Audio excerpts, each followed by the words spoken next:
Okay, so if you want to like to slice something so you could like make it for your 3D printer to get it to like download. So for here, see this was too big, okay? See this was too big and didn't fit. So you're gonna want to. For me, I downloaded a Prusa slicer. I have an Ender 3 and it's running right now. But so you could flip it. So I'll just flip it over real quick. No, it's not flipping it over.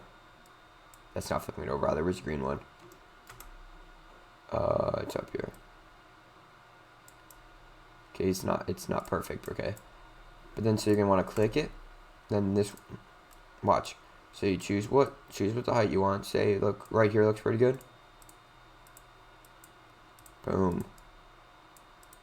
And you're gonna want to keep it highlighted, and then you're gonna press File, Export. Horn. One of these.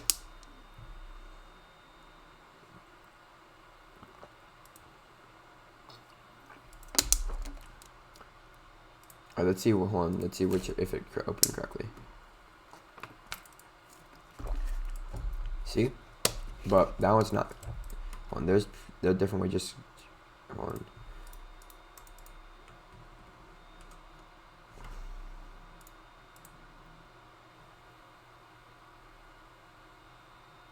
Oh, 1 second.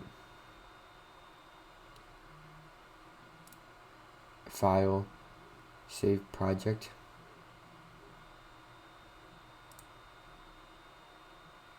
No.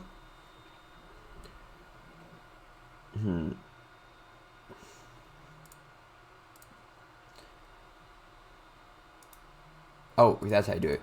Right click it, export as STL. I'll just see. Why is it not typing? There it goes. Save. If you go in here now, look for this one. See how it's just that? So you gotta right click it. So that's how to slice 3D print.